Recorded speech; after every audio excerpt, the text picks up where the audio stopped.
Vamos lá. Que o Senhor continue, né? No controle e na frente de todas as coisas. Eu vou começar fazendo umas perguntas à igreja, que foram perguntas também que o Senhor fez a mim durante essa semana. E, pastor, quando o Senhor me perguntou, irmã, está confirmado dia 20? A tentação veio para dizer não, porque não tinha nada. Jesus, eu vou falar o quê? Mas o Senhor, na sua infinita misericórdia, Ele ministrou em meu coração essa palavra que eu vou compartilhar à igreja. E eu tenho certeza que o Espírito Santo de Deus vai falar aos nossos corações nesse dia. Quem aqui, quantos? Você só levantam a mão, tá? E você que está em casa também, responda aí para si mesmo. Quantos aqui já viveram, já tiveram suas orações respondidas? Todos já viveram essa experiência. E quantos ainda esperam respostas de Deus? Amém, glória a Deus, eu também. Eu não sei que resposta você espera ouvir, e eu também não sei o que você vai fazer com essa resposta. Mas tenha certeza que é uma resposta de Deus para as nossas vidas nesse dia. E eu estava orando ao Senhor, Deus, confirma a tua palavra. E logo quando eu cheguei aqui, tinha um versículo aberto em apresentação que eu quero ler. Foi 2 Coríntios, ou foi 1 Coríntios 2,14, deixa eu ver aqui.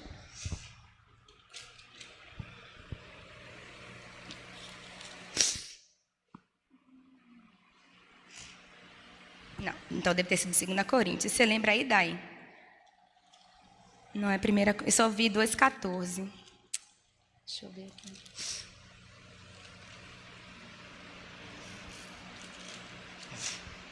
Isso. 2 Coríntios, versículo 2,14.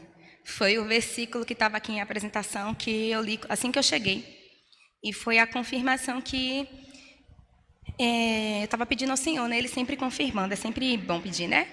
E aí tem escrito assim, 2 Coríntios 2,14. Graças, porém, a Deus, que em Cristo sempre nos conduz em triunfo e por meio de nós manifesta em todo lugar a fragrância do seu conhecimento.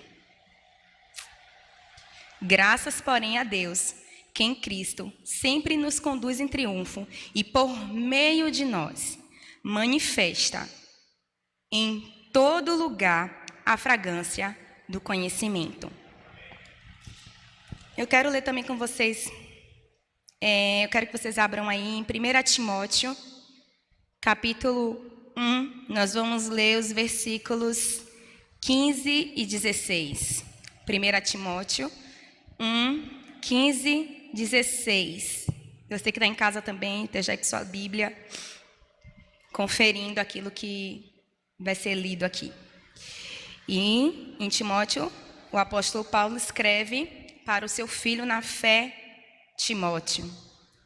Fiel é a palavra e digna de toda aceitação, que Cristo Jesus veio ao mundo para salvar os pecadores, dos quais eu sou o principal. Mas por esta mesma razão me foi concedida misericórdia, para que em mim, o principal, no caso o principal pecador, evidenciasse Jesus Cristo a sua completa longanimidade e servisse eu de modelo a quantos hão de crer nele para a vida eterna.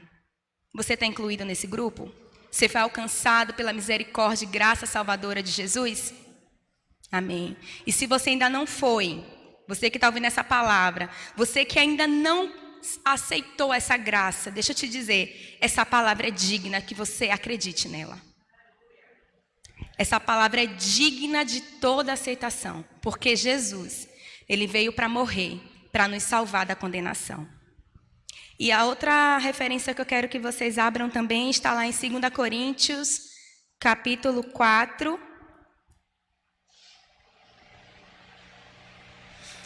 2 Coríntios capítulo 4, versículos 5 e 6, diz o seguinte: porque não nos pregamos a nós mesmos, mas a Cristo Jesus, como Senhor, e a nós mesmos como vossos servos, por amor de Jesus.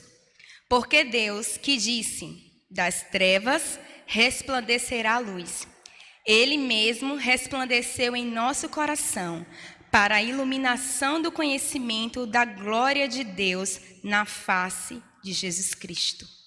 Amém. Obrigada, Senhor, pela tua palavra. Esses dois textos que nós acabamos de ler falam a respeito do que Deus fez em nós e para que Ele fez em nós, né? E a gente estava entoando um louvor aqui que falava assim: Pai Nosso. Espera aí que eu vou lembrar a parte. Seja feita tua vontade, assim na terra como nos céus. E enquanto eu estava ali entoando, juntamente com a igreja, esse louvor, o Senhor falou para mim: sabe como é que a minha vontade vai ser feita na terra como ela é feita no céu? Através de você. A minha vontade vai ser estabelecida na terra através de você, que resplandeceu das trevas para que todos, para a iluminação do conhecimento da glória de Deus, para que servisse de modelo. Paulo falou lá em 1 Timóteo isso, em 1 Timóteo ele falou exatamente isso para o Timóteo. Ele falou: ó Timóteo, eu como principal do pecador fui alcançado pela graça e misericórdia do Senhor. Deixa eu ler aqui só para não me perder. Mas por essa mesma razão que eu fui alcançada pela misericórdia de Deus, me foi concedida a misericórdia para que em mim, eu, pecadora miserável, evidenciasse Jesus Cristo na sua completa, não é pela metade, é pela sua completa longanimidade, e que eu servisse de modelo para a quantos hão de crer nele para a vida eterna. Você quer resposta? Você vai ter a resposta. Temos sido pressionados pelas mais adversas e diversas situações que têm nos impulsionado o tempo todo a buscarmos respostas para as nossas questões. E devemos fazer isso mesmo, porque a Bíblia também nos orienta que não faça nada antes de orar. Sabe o que é nada? Nada. Não faça nada antes de orar. Mas hoje o Espírito Santo de Deus fala, além disso, temos vivido um evangelho apenas de buscas por respostas e poucas entregas. Nós queremos respostas para as nossas questões. Nós oramos pedindo respostas. Temos orado, temos esperado em Deus por respostas que precisamos para seguirmos adiante na nossa caminhada. Estamos tão preocupados e sedentos por ouvir respostas que nos esquecemos e negligenciamos de que nós podemos ser resposta de Deus para outros. As escrituras, as referências que nós acabamos de ler em 1 Timóteo, 2 Coríntios, nos fala em qual condição nós estávamos antes de Deus. Carentes, caídos, condenados, distantes dele, e que por intermédio do seu Filho Jesus Cristo nós fomos chamados, nós fomos reconciliados, nós fomos justificados diante de Deus Pai. Mas para que nós fomos? Para que o Jesus fez isso em nós? E existe uma grande expectativa sobre nós. O mundo tem uma grande expectativa sobre nós, por mais que isso não seja falado. Quer um exemplo? No seu trabalho, na sua faculdade, no seu curso, ou até mesmo no meio familiar, em que tem poucos crentes e a maioria são ímpios, não conhecem, não se renderam a Jesus. E quando tem qualquer situação complicada que pode colocar em saia justa, e quando um crente, ele age em conformidade à palavra de Deus, ele ouve elogios? Não. Pô, Alan, você não mentiu, parabéns. Não, muito pelo contrário, ele vai dizer, se fosse eu... Mas sabe por que ele não faz isso? Porque ele espera que Alan, que se diz discípulo de Jesus Cristo, não minta. Porque o dia que ele for pego na mentira, vai dizer, olha lá, o crente, ó, e diz que é crente. O mundo tem expectativa sobre nós.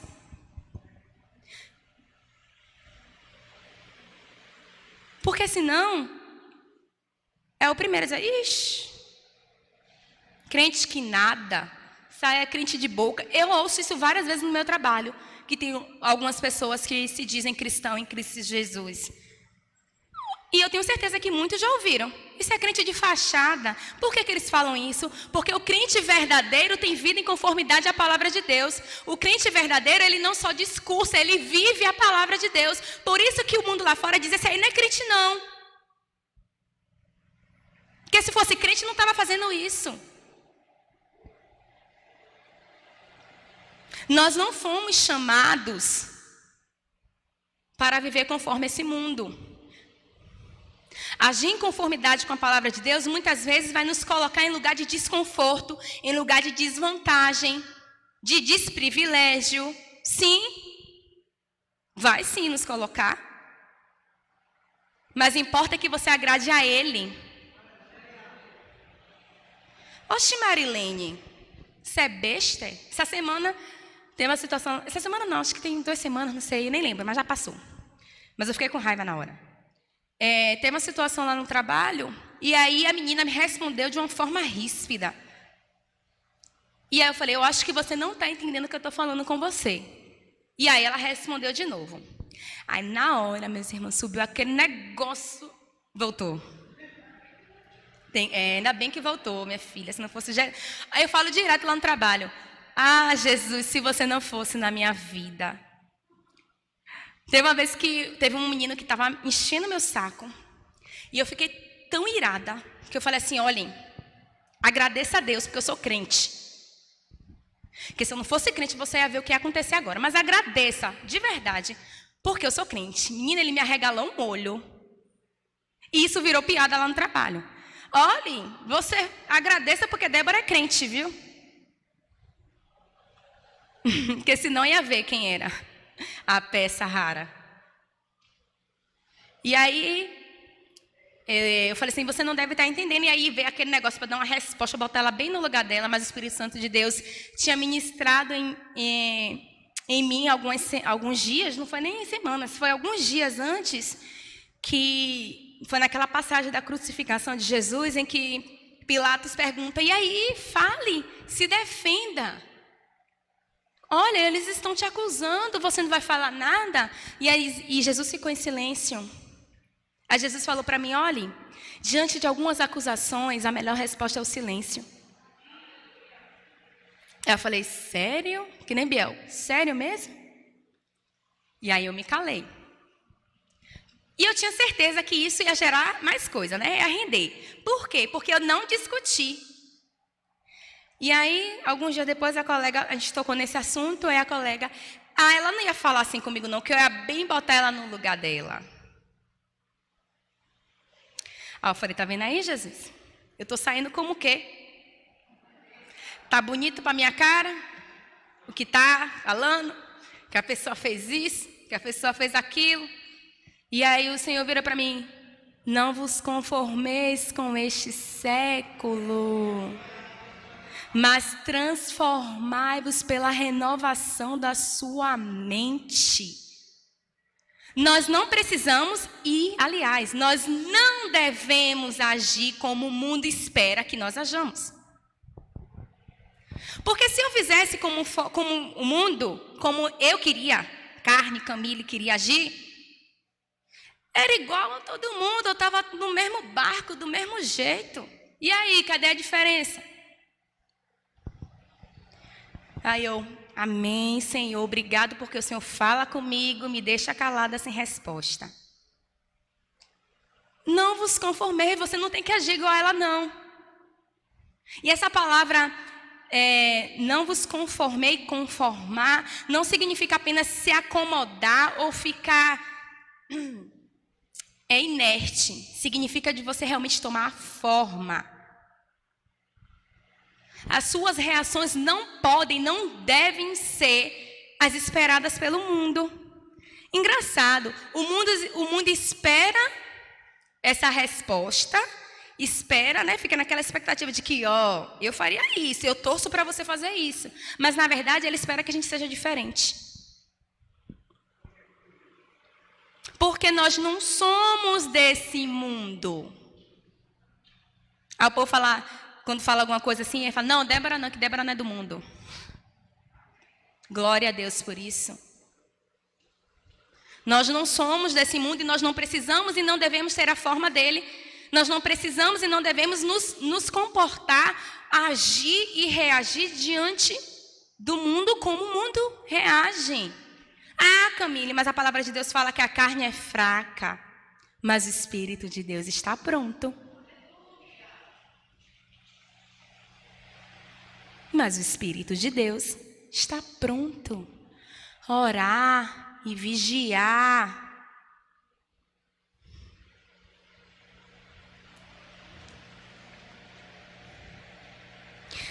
Toda a nossa caminhada, ela nos prepara para esse serviço. Esse serviço de ser resposta de Deus para o mundo.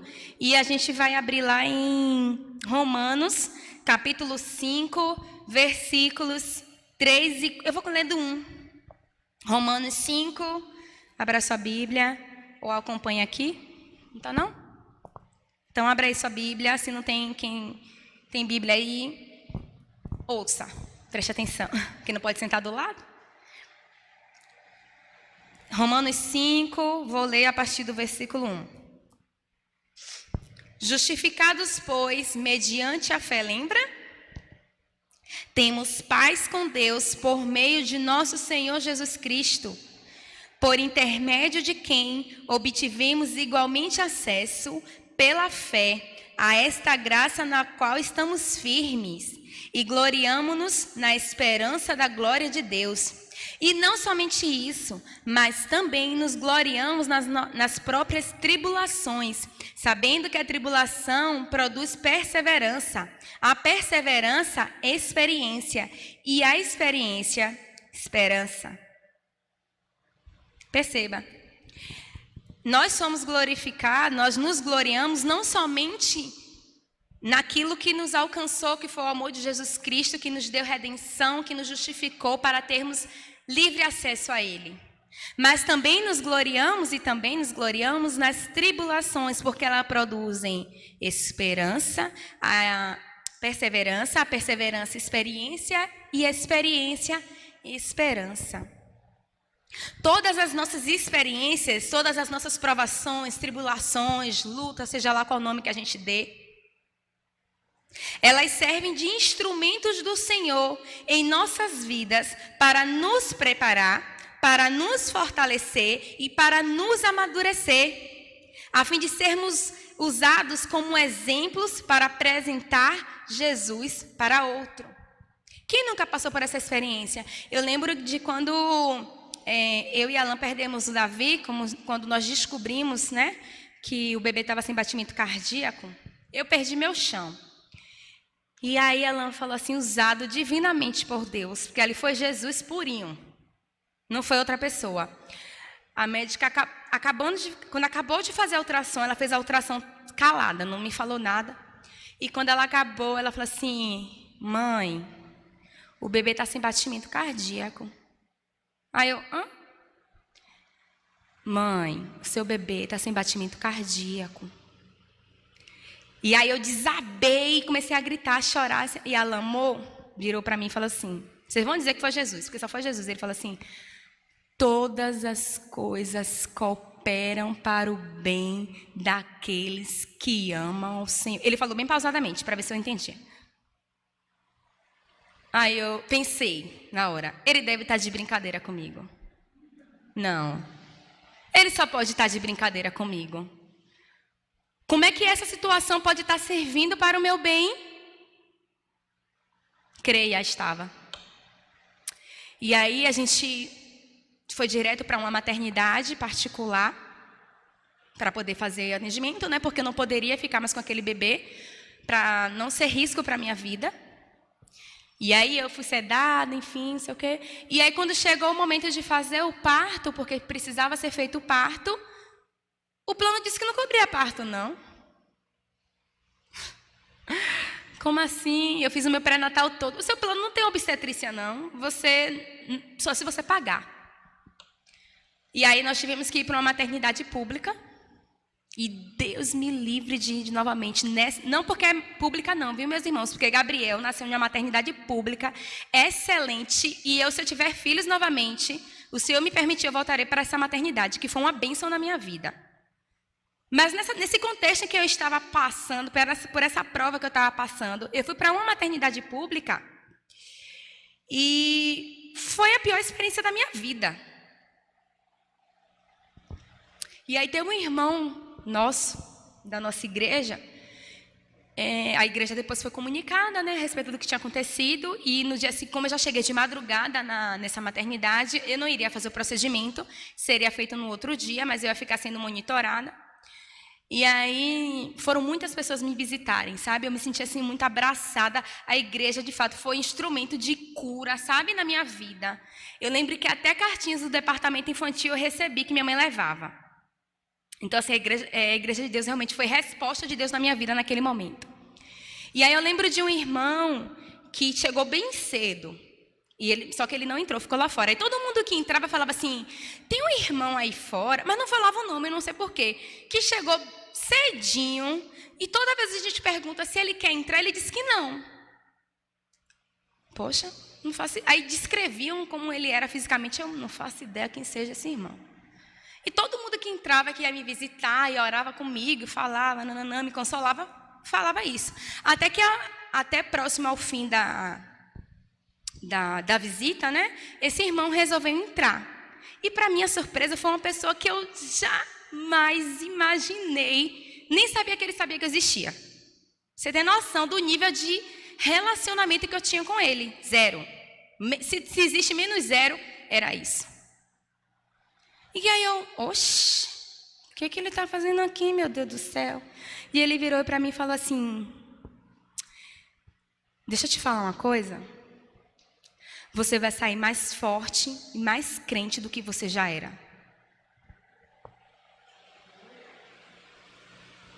Ouça bem o que eu estou te dizendo. Você vai sair mais forte e mais crente do que você já era. E para vocês terem noção de quanto essa palavra me impactou, hoje eu falo assim de forma bem tranquila tudo o que me aconteceu, mas só minha família sabe como foi esse período de luto. E toda vez Alan chegava em casa, os sonhos de Deus são maiores que o meu. Vale a pena acreditar. Meu Deus do céu, será que não dá? Tipo assim, eu não via, ele sofreu, óbvio. Era filho dele também. Mas o Senhor usava Alan e toda a minha família e toda a igreja o tempo todo para me animar. Olha, isso tem um propósito, Camille. Seu mundo não acabou aqui, não. Sabe aquela situação, sabe aquela prova que você passa, que você está a ponto de pedir a Deus para morrer? Elias fez isso, né? Sabe aquela situação que você... Senhor, me leva logo. Me leva que eu não aguento mais. Eu falava assim, Deus, eu não vejo nada mais daqui para frente. Então, se o Senhor quiser me levar agora, eu agradeço. Porque evita de eu sentir essa dor que eu estou sentindo. Deus, quem disse que eu quero que tu morra? E foi um tratar de Deus na minha vida, esse período de luta. Eu fiquei afastada do meu emprego durante 4 meses, direito à licença maternidade. E foi um trabalhar de Deus na minha vida. E aí, o que aconteceu? Surgiu uma situação de que uma pessoa teve o quê? Perdeu o bebê. Ele nasceu, mas em poucas horas ele morreu. E aí o Senhor, essa é a sua oportunidade. Você vai falar agora. E aí, eu fui usada pelo Senhor para falar, nem para a pessoa propriamente dito, porque eu não conhecia a pessoa, mas eu falei para um familiar que transferiu tudo que eu falei. Entende que todas as coisas cooperam? É nesse momento em que Deus está forjando o nosso caráter, está fortalecendo a nossa fé. Perceba que é nesse momento em que a gente mais se reconhece, como o profeta Isaías foi falado nessa manhã, quando ele percebeu, diante da glória de Deus, eu não sou nada. Eu habito num povo de lábios impuros e também tenho lábios impuros. E é nessa situação em que você não tem nada, não tem condição nenhuma, não tem influência nenhuma, não tem controle nenhum, que a gente reconhece: eu não sou nada. E Deus vem lá e faz. Porque Ele é Deus. E Ele sabe o que é que tem que fazer na nossa vida. Ele sabe exatamente o que é que precisa ser feito em mim para a minha fé ser aumentada. Ele sabe exatamente o que precisa ser feito na sua vida para a sua fé ser fortalecida, para você não esmurecer, para você não cair, para você não ser levado por ventos de doutrina alguma. A palavra de Deus diz que nos últimos tempos, se possível, até os escolhidos iam ser enganados. Eu lembro que uma pessoa falou assim para mim: por que você crê em Jesus? E aí eu contei como foi a minha reconciliação. E aí eu terminei e falei assim: eu sei em quem eu tenho crido. Você tem essa convicção? Você sabe em quem você tem crido? Porque as vãs doutrinas vão aparecer. E aí, você vai balançar? Ou você vai dizer: eu sei em quem eu tenho crido? Ele sabe como trabalhar na minha e na sua vida. Engraçado que a gente fica: Senhor, não dá para ajustar. Assim, aperta menos, porque está doendo demais. Mas o ouro, quando ele vai ser provado, né, ele é derretido, sofre mudança do estado dele. Isso não estava nada aqui no papel. Nada, nada, nada. E aí Jesus virou para mim e ainda falou: olha, Camille, as marcas que nós carregamos, decorrente das nossas lutas, até as mais dolorosas e traumáticas, até essas marcas, nas mãos de Deus, elas servem como remédio, consolo e ânimo para o outro. Até aquelas situações mais traumáticas que você passou, nas mãos do Senhor é remédio, é ânimo, é consolo, é avivamento na vida do outro. Gente, como eu sou edificado por testemunhos aqui na igreja. Meu Deus, só Deus sabe quando eu ouço um testemunho, pá, na caixa dos meus peitos. É para isso que servem as nossas experiências, os nossos desertos, as nossas aflições, mas o Senhor também nos diz: tende bom ânimo. Você não está sozinho nesse barco aí, não. Mas tem um propósito, aguenta mais um pouco. Não cheguei lá. Estou chegando, mas eu ainda não cheguei. Eu tenho coisas a fazer, a ajustar, a lapidar ainda. E olhe, isso vai servir como remédio para o outro, vai servir como consolo. Vai servir de resposta para aquela outra família que está passando por uma situação igualzinha à sua. Eu tenho várias experiências assim. Eu sempre tive uma adolescência muito, assim, não que eu fosse uma adolescente rebelde, eu nunca fui. Minha mãe está aqui de prova para poder falar. Mas a minha relação com meu pai era péssima. Muito ruim, muito ruim. E eu ficava: meu Deus, por que eu tenho esse pai? Misericórdia. Mesmo da igreja, viu? E aí o Senhor me tratou em relação a isso, né? Que eu não falava com meu pai. O Senhor foi lá: volte. Você tem que honrar. Não é para honrar só quando está bom, não. Não é para honrar porque presta, não. É para honrar. E aí o Senhor foi lá, eu toda constrangida, né? Me reconciliei com meu pai, para a glória de Deus. E hoje eu tenho um relacionamento com meu pai que eu jamais sequer poderia imaginar que tivesse. Gabriel está lá com ele. Eu sequer imaginar os melhores sonhos que eu tivesse, que meu pai algum dia me seria tão abençoador na minha vida, sendo que durante toda a minha adolescência não foi. Mas o Senhor faz assim, sabe? E teve um adolescente que também estava passando por uma situação complicada em casa em relação ao pai, e o Senhor vai lá. Eu estava lá em Cajazeiras. Lembra? Lá em Cajazeiras. É longe. E aí eu tive que vir para Peravais. Falei, mas meu Deus, eu estou aqui fazendo... Vá lá, vá lá. E nós fomos, eu e Alan fomos, Alan falou, ministrou. Mas quando eu falei com ela, olha, eu sei o que você está sentindo. Sabe aquele momento em que você desabafa com o outro e ele fala, eu sei exatamente o que você está sentindo porque eu passei por isso. Você se sente carregada. Porque uma coisa é você falar, minha irmã, eu entendo. Difícil, né? Outra coisa é você dizer, eu sei, Késia. Eu sei o que você está sentindo porque eu também passei. Nossa, você foi carregada ali. É o ápice. É para isso que serve. E você é resposta de Deus na vida daquela pessoa. Já estou terminando, viu, gente? É que eu gosto de falar. Então, isso serve como remédio, consolo e ânimo para o outro. Nós podemos decidir olhar para as nossas batalhas, para os nossos ferimentos e para as nossas cicatrizes apenas como lembranças ruins. Ou podemos escolher enxergarmos além disso e percebê-las, que elas também fazem parte do método de Deus em nossas vidas. Eu li uma frase essa semana de um trecho de um livro que falava assim: o pior lugar para você estar hoje é no passado. Nossa! As suas marcas, as suas cicatrizes, as suas feridas que ainda estão abertas. A gente pode decidir se a gente vai olhar para elas apenas como uma lembrança muito ruim, dolorosa, traumática, ou a gente pode olhar para ela como um método, como uma manifestação da bondade de Deus. Quando a gente está no passado, quando a gente tem essa pedra amarrada no nosso pé do passado, mas ele me feriu, mas aconteceu isso, mas aconteceu aquilo, e quando você só olha pensando naquilo que te causou, você não anda para frente. Enquanto você está aqui com o pé amarrado, você não anda para frente.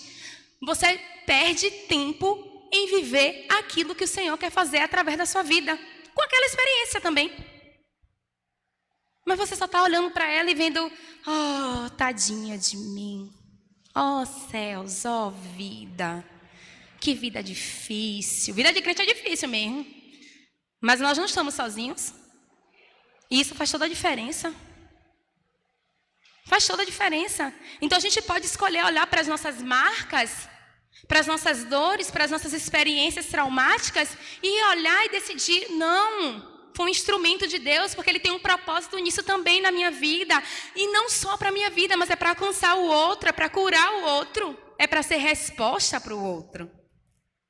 Uma vez eu ouvi uma frase que dizia o seguinte: Deus não usa métodos fáceis ou simples. Ele usa métodos que resolvem. Rapaz, quando eu vi isso, eu choquei.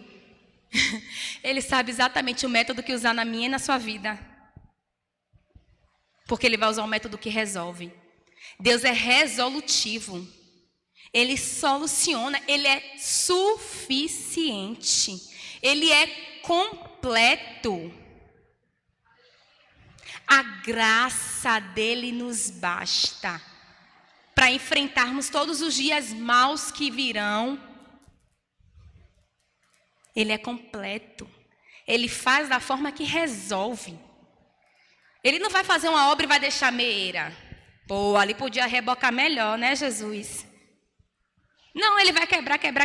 Mas não, já tá bom, não. Eu estou vendo um negocinho ali ainda, uma infiltração. Ele vai resolver. Ele vai resolver, porque a intenção dele é que nós sejamos crescidos, amadurecidos na fé. Então ele vai usar o método com você, comigo, que resolve. E ser resposta de Deus deve ser um privilégio nosso, pensarmos desse jeito. Porque nós somos chamados de cooperadores. Sejamos então, igreja, sejamos respostas de Deus, independente da situação e de quem precise. Se for resposta orando por aquela pessoa, ore. Se você for resposta enviando um suprimento, envie. Se for resposta consolando, console. Se for resposta você sendo usado como um instrumento de exortação, exorte. Você está sendo instrumento de Deus. Deus pode te usar de diversas maneiras. Ele não está limitado. A gente que tem a tendência de querer colocar Deus dentro de uma caixinha. A gente tem a tendência de limitar o agir de Deus, o trabalhar de Deus, a forma como Deus quer nos usar. Mas onde Ele nos colocou, com quem Ele nos colocou, com a situação que Ele nos fez chegar até a gente, Ele quer nos usar. E isso é um privilégio. Precisa ser entendido que é um privilégio. É um privilégio você abençoar o outro. É um privilégio você orar pelo outro, sabe, Renilda? É um privilégio seu. Não é ganho só do outro, não. A palavra de Deus fala que é melhor dar do que receber. Então dê, igreja. Dê. Entrega. Você é muito mais abençoado quando você dá do que você recebe. É isso que a palavra de Deus fala. E essa palavra é digna de aceitação, de toda aceitação. É um privilégio meu estar servindo. Eu poderia estar em qualquer outro lugar, afastada de Deus, vivendo de ilusão nesse mundo. Porque a palavra fala de Deus que tudo vai passar. A sua juventude vai passar, a sua saúde, o dinheiro, a estabilidade, tudo vai passar. Mas a palavra dele, jamais. Porque ela é firme, ela é verdadeira. E já finalizando de verdade, sejamos respostas de Deus. O nosso papel, enquanto imitadores e discípulos de Cristo, é servir de modelo para um mundo que está caótico e caminha a passos largos para o abismo. Porque a palavra de Deus fala que o mundo jaz no maligno.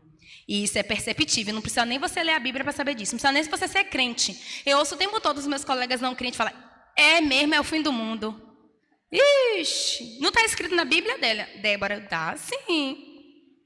Não precisa nem ser crente para saber que nós estamos vivendo o princípio do fim. Não precisa nem ler a Bíblia. É só você ligar o jornal. Pronto. Está se cumprindo. Tudo que foi escrito há não sei quantos mil anos atrás nessa palavra está se cumprindo e vai se cumprir. É necessário que se cumpra. Então nós precisamos, enquanto imitadores de Cristo, ser modelo para esse mundo que caminha a passos largos para o abismo. O nosso desafio hoje é sermos uma igreja que responde e não apenas uma igreja que aguarda respostas. Precisamos evidenciar o que cremos o tempo todo e em todo o tempo, e em qualquer situação, e para todos e não alguns. Precisamos construir pontes para servir de acesso a Jesus Cristo e não muros. Sejamos então encorajados pelo Espírito Santo de Deus a sermos essas pontes que vão encaminhar outros a Cristo Jesus. Sejamos encorajados então pelo Espírito de Deus a sermos a resposta que aquele precisa. E até aqui me ajudou o Senhor. Glória a Deus por isso.